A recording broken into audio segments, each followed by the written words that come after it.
Bom, gente, bom dia. Meu professor Tércio, muito obrigado pelo convite para vir à Ataraxia. Como é que está?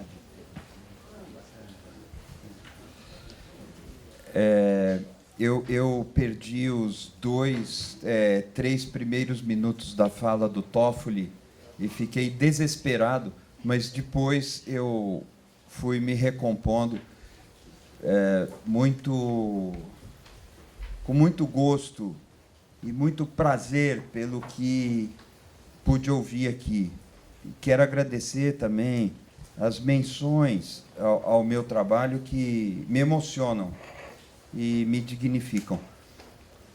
Eu vou procurar, é claro que eu tinha preparado uma coisinha, mas eu fiquei muito impactado pela fala do professor Tércio, pela fala do Toffoli, do professor Celso Laffer, da Meire, enfim.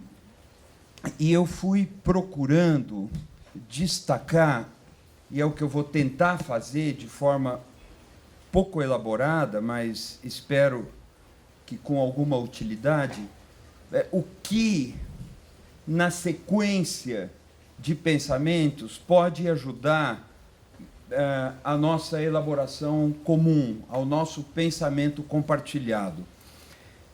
A primeira coisa é que, muitas vezes, eu sinto que estamos aqui fazendo menção a uma ideia de imprensa que tem a ver com o iluminismo, sem problemas quanto a isso. Mas é o paradigma do jornal, do jornalzinho, do panfleto, da publicação, que busca ingressar com alguma ideia numa esfera pública para ali conquistar simpatias, convencer pessoas, criar maiorias, disputar legitimidade. Mas vejam bem, nós estamos lidando hoje com algo radical, monstruosamente diferente disso. Eu me lembro, há uns 2 anos, em 2017, de uma capa do Economist que falou que o novo petróleo, o petróleo do século XXI, são os dados. Nós estamos numa economia cujo petróleo, uma economia que quer extrair o ouro, e esse ouro são os dados. O que eles querem dizer com dados? Eles do Economist. São informações sobre cada um de nós. Isso virou a nova grande riqueza da economia, a ponto de ser o ímã que orienta os movimentos do capital em escala global. Eu tive curiosidade e há pouco tempo eu fiz um levantamento.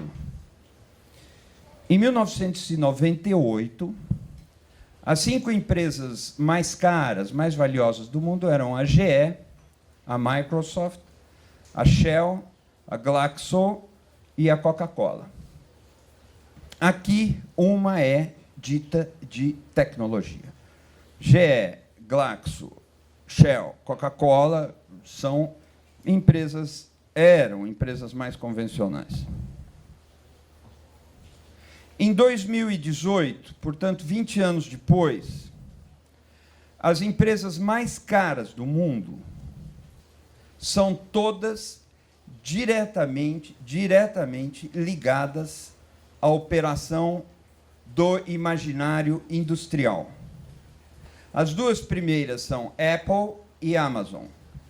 E, em 2018, já tinham triscado a casa do $1 trilhão. Eram empresas cujo valor de mercado beirava o $1 trilhão.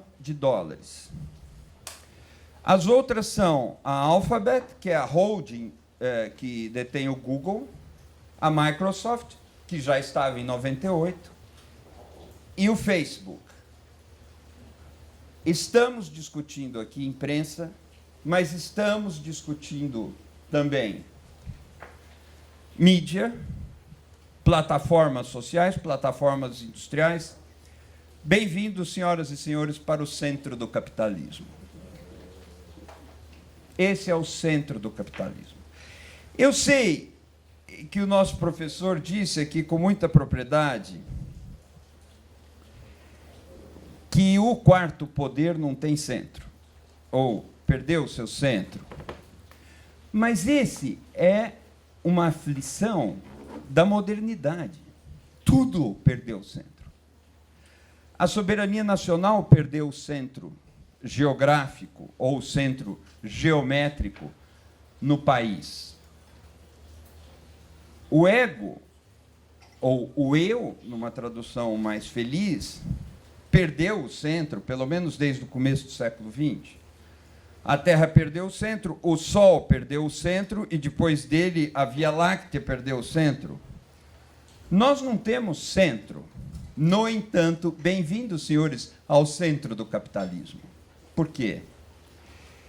Embora a ordem comunicacional da qual estamos falando nos passa a impressão de congregar milhões ou bilhões de agentes. Facebook tem mais de 2 bilhões de humanos que são usuários ativos. 2 bilhões. Pensem esse número comparado à carteira de assinantes do jornal Valor Econômico, do jornal Folha de São Paulo.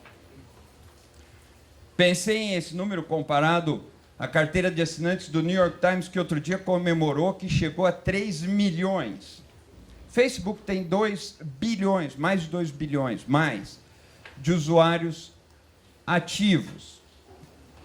Nós temos a sensação de que nunca tantas pessoas tiveram poder de mídia como hoje. Qualquer um conectado a um celular, conectado à internet, pode gerar uma mensagem que será lida por todos.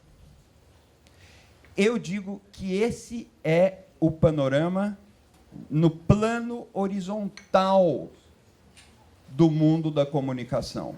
Há um eixo vertical, pouco visível, mas há um eixo vertical. Nunca o grau de concentração de capital e de controle tecnológico, mas não apenas tecnológico, foi tão alto como agora. Eu chamo a atenção de vocês para isso. Quando tínhamos o mundo mediado pelos jornais impressos, nós tínhamos muito mais players, como se gosta de dizer, do que quando passamos a ter as cadeias de televisão. Quando surgiram as tecnologias de comunicação de massa, a diversidade dos concorrentes que competiam em condições de igualdade diminuiu, a quantidade de agentes diminuiu, embora o público tenha aumentado.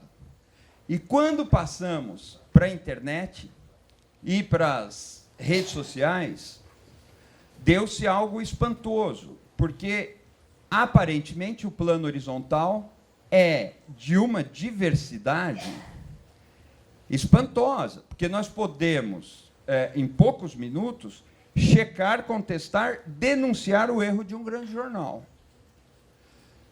Antes, os mecanismos de correção eram mais lentos, por mais lentos que eles pareçam hoje.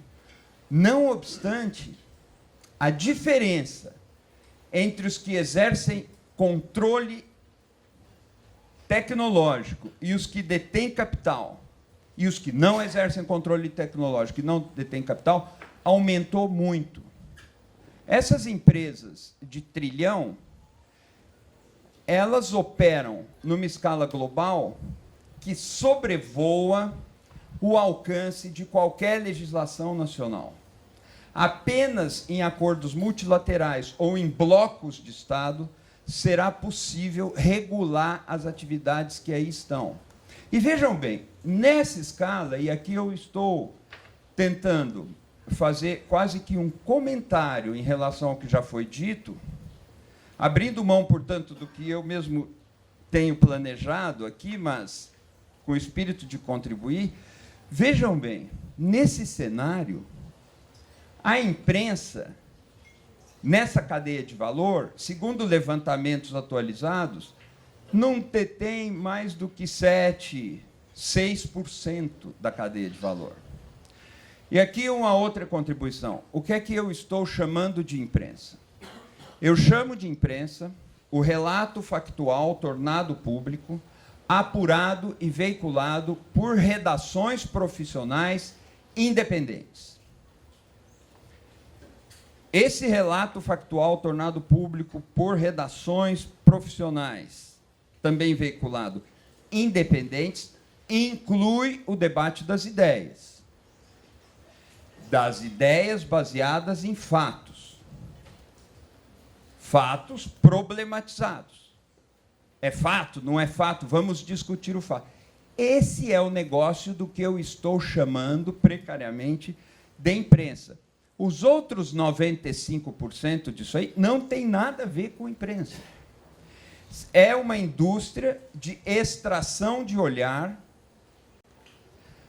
e capitalização do olhar, através do que se obtém os dados que são comercializados. Isso não tem nada a ver com imprensa. Isso não tem nada a ver com o quarto poder. Isso foi uma mutação que se origina no paradigma iluminista da imprensa, mas que está em outro território. A grande mágica de Facebook, de Amazon,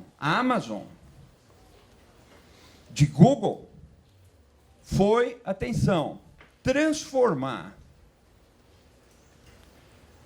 o usuário imaginário em mercadoria, mão de obra e matéria-prima.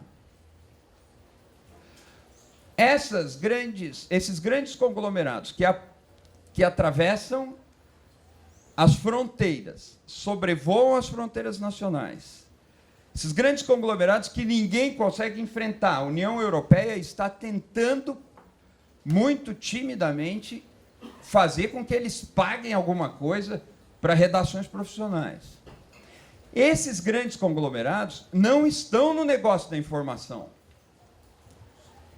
Eles estão no negócio de atrair olhar, manter o olhar trabalhando, porque o olhar é trabalho na indústria do imaginário, remunerar esse olhar praticamente na base de um escambo e negociar os dados dos que se sentem usuários.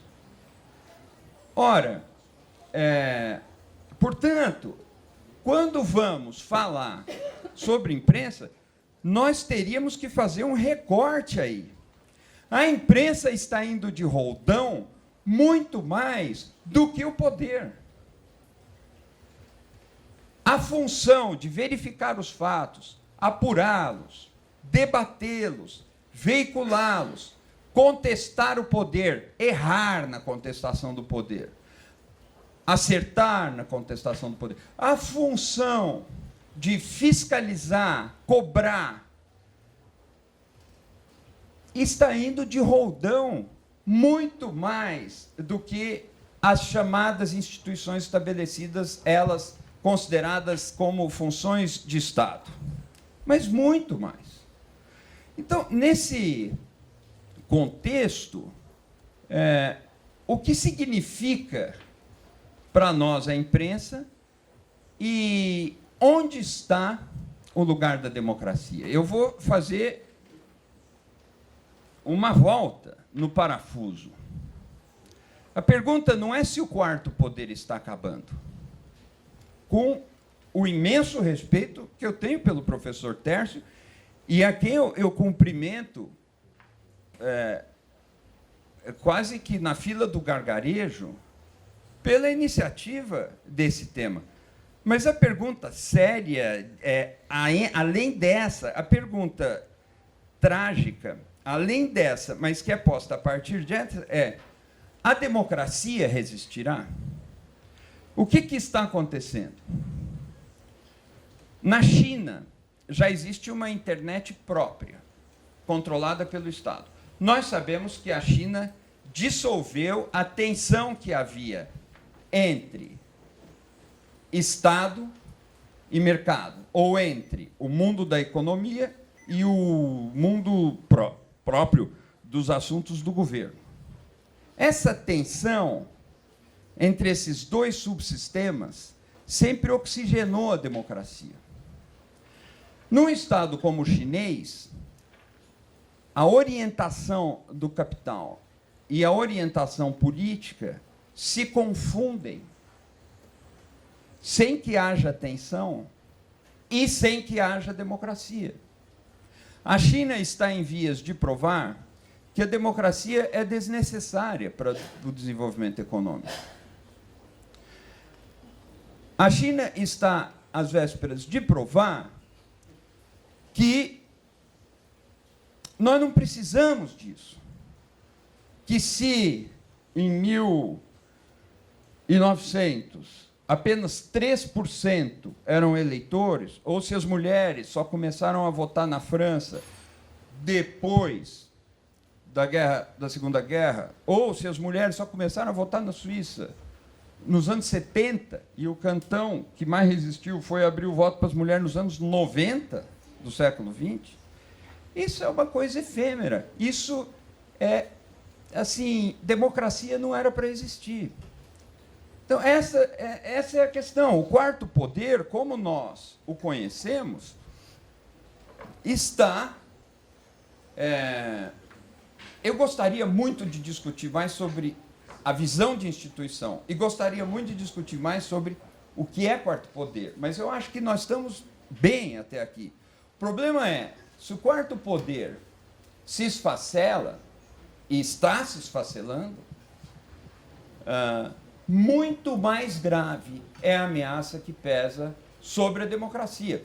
A democracia não vive um problema no Brasil por causa da Globo, ou por causa da gravação do Michel Temer, ou porque... A democracia vive um problema que eu poderia chamar de sistêmico, em escala global.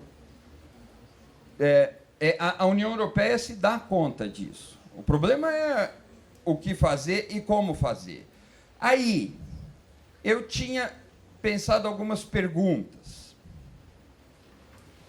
E eu acho que vou parar de falar. Deixa eu achar minhas perguntas aqui. Não. Mas depois distribui o que você tinha feito. Deixa aqui que eu leio em casa, meu filho. Você que está tão assim versado na história política e nos folclores políticos do Brasil, tinha um político, Maria Paula sabe, que o sujeito chegava no palanque com várias páginas para ler de discurso, ele pegava assim e falava, deixa que eu leio em casa, meu filho. Adhemar de Barros. Olha aqui. Professor me propõe. Quem fala a imprensa? Da elite para a elite, ou do povo para o povo, ou do jornalista profissional em extinção? Prazer, dinossauro. Eu penso, quem cala a imprensa? A pergunta, quem fala a imprensa, eu a substituo por quem cala a imprensa. As falas do poder, eu as tomo como sintoma, porque esse poder tem a sua base na ordem democrática. E se a democracia começa a trepidar nos seus alicerces, esse poder vê o seu futuro bastante ameaçado. E imagina, essa é a saída neurótica, imagina que controlando o que não tem controle, poderá equacionar a sua passagem para o futuro. E não poderá. Ainda em diálogo, outra vez com o professor Celso, professor Tércio, ele diz, nós estamos no mundo da transubjetividade, de pleno acordo, brilhante uma vez mais.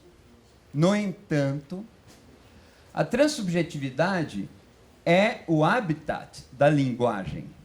A linguagem é transubjetiva. E quando pensamos, aliás, que a linguagem é fato social e que a língua é instituição, e ela é, nós podemos trafegar um pouquinho mais nessa trilha. É engraçado que Saussure, com seu curso de linguística de 1916, mais ou menos, que os alunos escreveram, dizia assim: aquele que cria uma língua e a põe em circulação, nesse momento perde o controle sobre ela. Não é o mundo das fake news que está fora de controle. A linguagem e a língua está, por definição, fora de controle. A língua nos fala, nós a falamos, nós precisamos nos limitar às regras dessa língua ou não seremos entendidos, mas uma vez que passamos a falar, nós mudamos a língua. Completamente fora de controle. Isso é estrutural da comunicação. O problema, portanto, da transubjetividade nos é anterior. Bakhtin, outro linguista, dizia que um signo não pertence nem ao emissor, nem ao receptor. Um signo é uma tensão, é o que levava Bakhtin a dizer que o signo é ideológico, porque ele é uma tensão. O seu sentido é uma disputa. Ele é um campo de batalha, um signo. Uma palavra, a mesma palavra, muda de sentido quando dita por outra classe social. Tem um exemplo que eu adoro.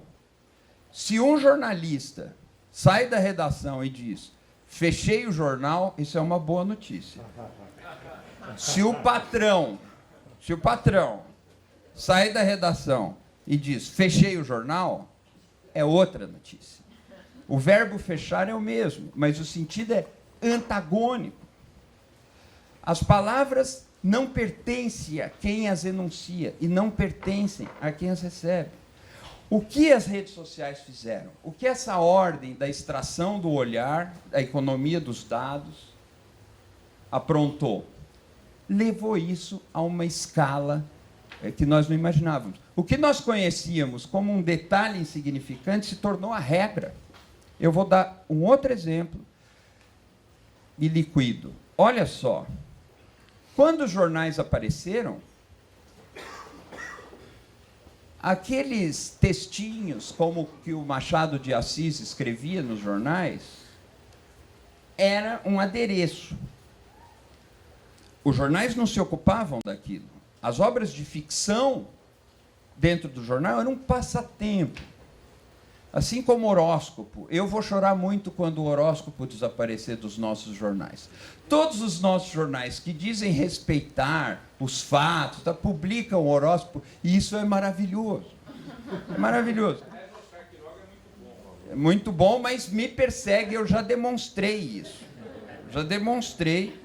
Ele me persegue. Aquilo é eu não acredito em complô, mas o do Oscar Quiroga é real. Contra mim, pessoalmente. Contra mim. Mas olha só, esse detalhe nos jornais acaba virando o carro-chefe da indústria do entretenimento quando os meios de comunicação de massa aparecem. Os meios de comunicação de massa transformam o que era passatempo, o que era entretenimento, no seu principal motor, e o jornalismo fica num departamento isolado. Ali isso já aconteceu, isso é anos 50, anos 60. O jornalismo, que deu origem ao entretenimento, porque já o abrigava em germe, virou um figurante nessa indústria. E agora, com as indústrias das mídias digitais e tudo, isso passou para uma outra potência. Portanto, a imprensa, o quarto poder do qual estamos falando aqui, é o detalhe do detalhe. A grande questão é a democracia. Eu tinha pensado, mas não vou fazer isso, em falar sobre o penso logo existo, do Descartes, e contar para vocês a história. Vocês sabem que a cabeça do Descartes sumiu? Ele falava, eu penso, logo existo. E aí há toda uma digressão mostrando que existir é uma coisa e pensar é outra. Melhor dizendo, ser é uma coisa, pensar é outra. Onde eu penso, eu não sou. Onde eu sou, eu não penso. E dizia um psicanalista, resta saber se quando eu falo de mim, sou mesmo aquele de quem eu falo. Nós vamos com essa divisão muito longe disso. Eu queria contar a história de que o corpo de Descartes, quando volta de Estocolmo para Paris, ele vem sem a cabeça foi roubada. Então ele viveu, depois da morte, o drama que ele anunciou durante a vida. E a cabeça foi reencontrada depois. E o poder, quando olha para a imprensa, se angustia, dizendo, eu sou mesmo aquele de quem a imprensa está falando, chega à conclusão de que não, imaginariamente não. Ele não suporta. E ele diz, quem é este que quer dizer de mim o que nem eu mesmo diria? Como o jogo de forças está desequilibrado, ele pode agir contra essa tênue possibilidade que a sociedade tem de se manifestar. É por isso que Putin criou não só as fake news, mas Putin criou as fake newsrooms. Newsrooms, redações. A Rússia hoje tem falsos jornais. São jornais que têm todos os aspectos de jornal. Só não são independentes. Não criticam o poder. Mas fazem matérias, publicam fatos verdadeiros. Se você for checar, eles são verdadeiros. Mas não tem questionamento. China, a mesma coisa. Vários outros países, a mesma coisa. Diziam que esse governo ia acabar com a Radiobras, a EBC, que eu presidi. E eu dizia, nunca. Quando eles chegarem lá e virem aquele monte de microfone, eles vão manter aquilo lá. Vão manter, porque o poder olha e fala, como ousa dizer de mim o que nem eu mesmo digo e o que nem eu mesmo sei? Eu vou dizer de mim, e no jogo desequilibrado, nós estamos perdendo. Nós não estamos perdendo a imprensa, nós estamos perdendo certas condições para a manutenção da democracia. Muito obrigado.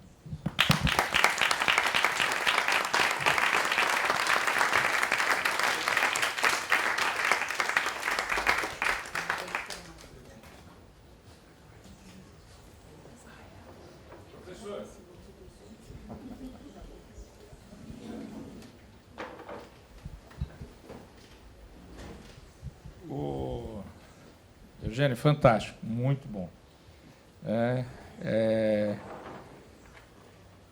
Quem leu Harari, que até está passando pelo Brasil agora, como um bom judeu, ele é sempre apocalíptico. Então, você lê ele, você fica achando... E você falou democracia, a gente se preocupa.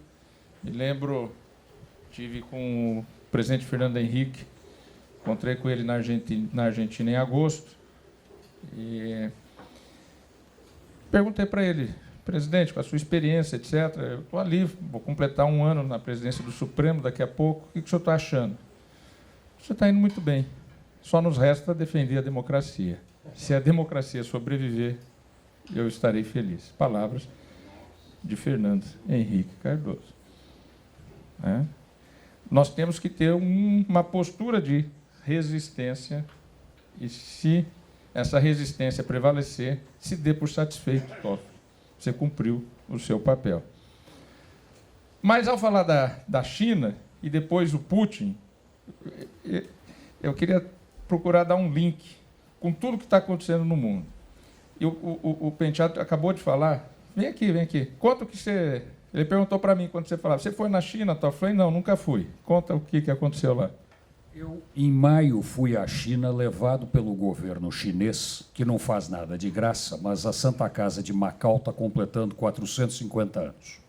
Eu sou o provedor da Santa Casa de São Paulo, e que funciona lindamente bem, é uma coisa curiosa no mundo. E não é portuguesa, o mais divertido é que de 1240 em Florença.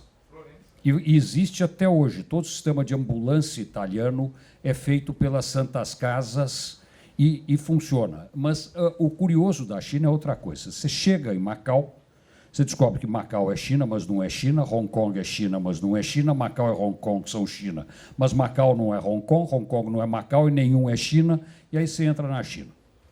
A China é uma coisa absolutamente surpreendente. E tem um monte de prédio que vende todas as bolsas, menos a Chanel. Eu acho que eles não conseguiram fazer um acordo com a Chanel, porque com as outras todas ele tem Prada, Montblanc, o que você quiser, tem e é legítima, você dá para o cara da loja. Eu fiz a experiência com uma carteira Montblanc em São Paulo, disse, mas o senhor tem uma Montblanc linda, obrigado, é chinesa, pus no bolso. Mas quando eu fui pagar essa Montblanc, que vem a coisa, eu dei um cartão de crédito. O chinês ficou olhando para mim absolutamente horrorizado. Ele disse, mas o senhor usa cartão de crédito? Eu uso cartão de crédito. Aí ele foi lá dentro, pegou a maquininha de cartão de crédito, passou o cartão de crédito. Vocês usam o quê? Ele disse, nada, nós temos um negócio que é o WeChat. O WeChat é o WhatsApp chinês. O senhor passa um WeChat para mim e está pago. Quer dizer, não há mais intermediação bancária na China. Assim que eu voltei, eu tive um almoço a pedido do Pereira Calças, presidente do Tribunal de Justiça de São Paulo, com o Otávio, presidente do Bradesco. E estava contando isso. Ele olhou e disse, este é o nosso pânico. Ele tinha acabado de chegar da China, onde ele tinha ido estudar a desintermediação bancária. A hora que você tiver no mundo ocidental a desintermediação bancária, como tem hoje já em Dubai, porque eu voltei da China, eu fui para o Dubai, voltei para o Dubai, eu comecei a prestar atenção nas lojas em Dubai. Todas têm We Accept WeChat Pay. Quer dizer, não há mais intermediação bancária no negócio internacional. Então, isso que o Eugênio acabou de colocar, o que eu estava conversando com o Toffoli, é brutal, porque não é apenas a ordem democrática no sentido da eleição. É a ordem democrática no sentido capitalista com que nós estamos habituados a conviver. Isso está passando por uma revolução que ninguém sabe onde é que acaba. Nós estamos no começo desse processo. E aí, para dar um gancho rápido aí, China, Putin, tudo isso é o que explica Trump, é o que explica o Brexit, tudo isso é o que explica o que acontece hoje na política brasileira. Por quê? A China quer fazer ela quer fazer 10 aeroportos. Vai lá e faz. Vai lá e faz. Não tem Tribunal de Contas, não tem Ministério Público, não estou fazendo desvalor dos controles. Pelo amor de Deus, não é? Não estou. Está gravando. Né? É necessário, é positivo. Né? Isso é o Estado democrático de direito, isso é a democracia e os controles. Mas a China não tem isso. A velocidade da China, e por isso eu pedi o depoimento do que o Penteado tinha acabado de falar para mim ali, enquanto você falava, a velocidade da China, como alcançar essa velocidade? Vem a disrupção. Então tem que vir um Trump, tem que vir alguém que... Né?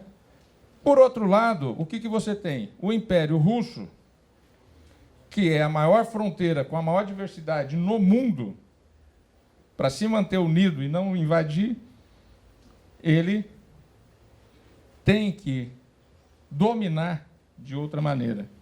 E o Putin teve a genialidade, que você mencionou, de fazer uma política de Estado para a proteção dessas fronteiras através do fenômeno, para não criar um problema diplomático, está gravando, está sendo transmitido, através das novas plataformas digitais. A guerra mudou de local. A guerra hoje, ela está nesse ambiente. Então, A democracia, o capitalismo e a democracia andaram de mãos dadas. Aí vem a China, tomando conta de tudo e atropelando todos. Putin, eu tenho que me proteger. Começa um movimento. E ele, hoje, diria, para mim, é o maior gênio da política e o maior líder no mundo de hoje. Os outros são produtos da disputa Rússia-China. Que o filme... Eurico, cadê o Eurico? Que o último filme do Mowgli... Mowgli é uma obra literária do século XIX, segunda metade do século XIX, mas na última adaptação para o cinema, do desenho Mowgli, é exatamente isso. Com quem que o Ocidente vai ficar? O filme já mostra.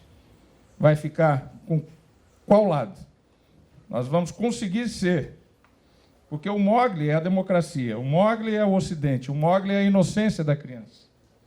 No mundo desconhecido, os pais o perderam. Quem Mowgli pode confiar? É isso que nós estamos vivendo hoje.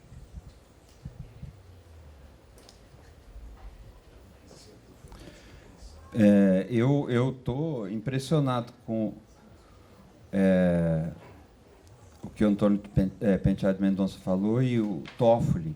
Eu acho que todos nós estamos. Eu só diria que, nesse tempo, pensando em concluir, nesse tempo, essa pequena franja desse vasto mundo comunicacional altamente industrializado, ele não é pós-indústria, ele é superindústria. A pequena franja para a qual nós damos o nome de imprensa, ela precisa hoje de proteção. Veja só, qualquer pessoa, quando lida com a informação de fato e com a emissão de uma opinião de boa fé, em qualquer circunstância, ela está realizando o ideal da imprensa. O ideal da imprensa como sendo aquele de onde brotaram os Estados. Os Estados Unidos, como forma de Estado, nascem de um debate público travado nos jornais através dos Federalist Papers. O burburinho da imprensa, eu gostaria de dizer a balbúrdia da imprensa, cria a forma de Estado. Hoje, esse burburinho, essa balbúrdia social da sociedade civil, democrática, acontece em outras plataformas. Isso precisa ser protegido e não controlado pelo poder. Protegido e não controlado pelo poder. A tentação da censura, que nunca foi tão forte no nosso país, ela precisa ser combatida, ela precisa ser contida. E a fala do poder é de proteção, deveria ser a fala de proteção da liberdade dos seres humanos, dos cidadãos, dos contribuintes, das pessoas se manifestarem e discutirem. As condições para que isso aconteça precisam ser protegidas, porque elas têm a ameaça não apenas do Estado, mas tem do Estado também, mas tem a ameaça da emergência dessa indústria da extração do olhar e da exploração dos dados sem pagar um tostão por isso, transformando cada usuário feliz e satisfeito em mercadoria, mão de obra e matéria-prima. Só para agradecer, finalmente, eu quero agradecer o meu professor Celso Laffer, que, ao citar uma frase minha, fez com que ela parecesse e soasse mais inteligente do que ela de fato é. Muito obrigado.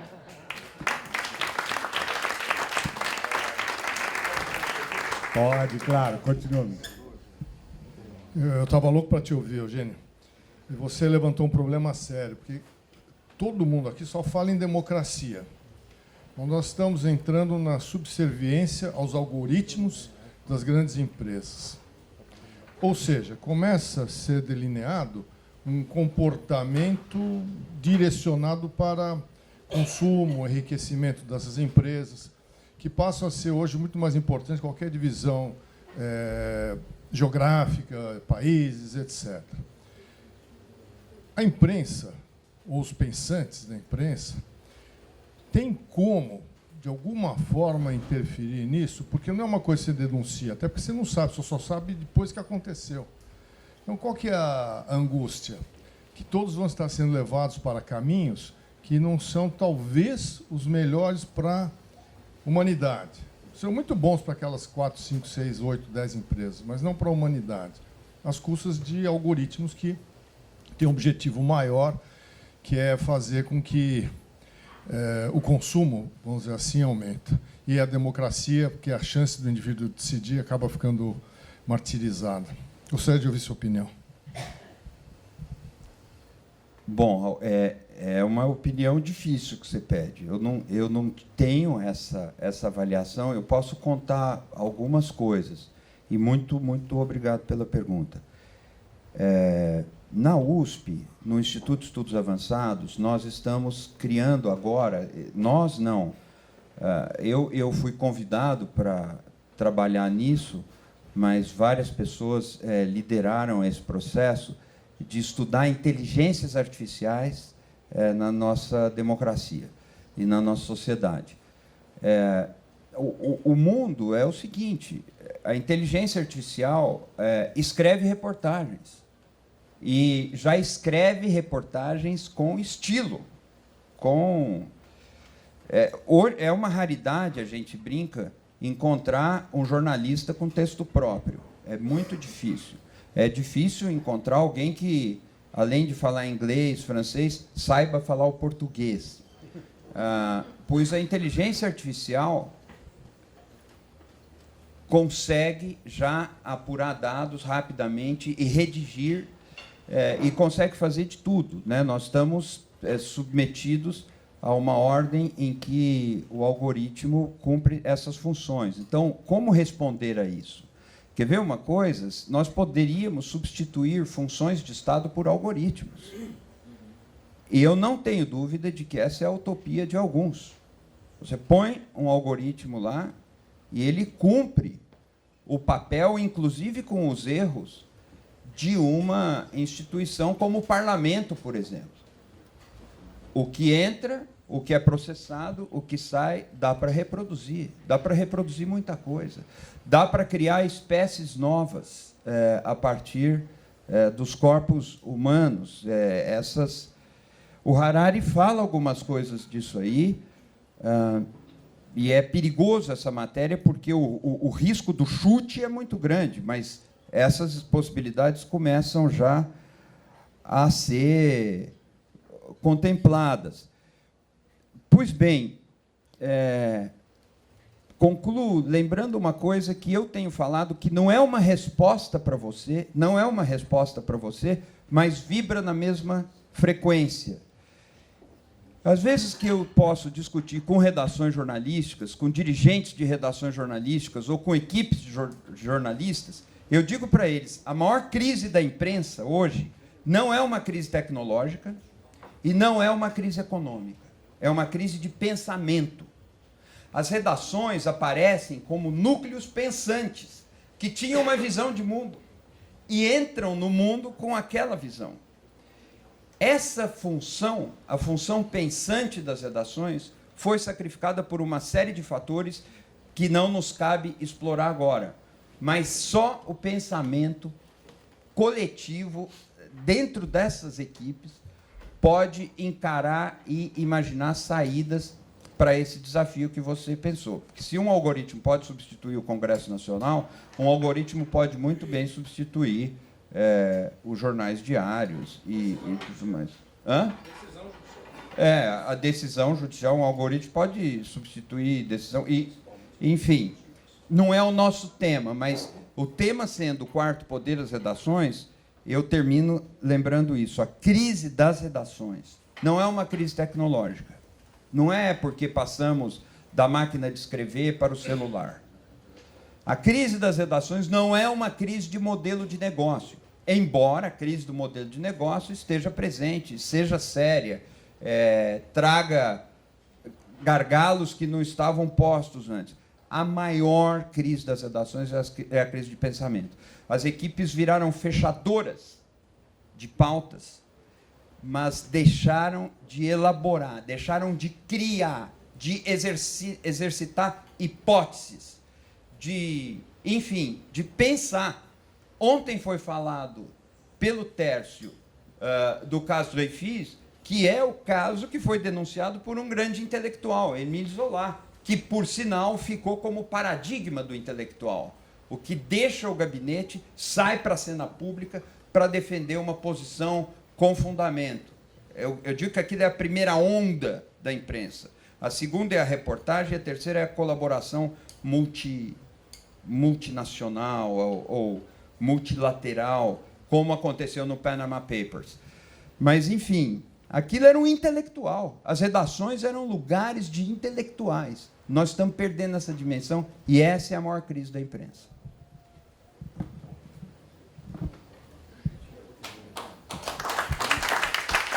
Muito obrigado, muito obrigado. Prosseguimos? Beto, por favor.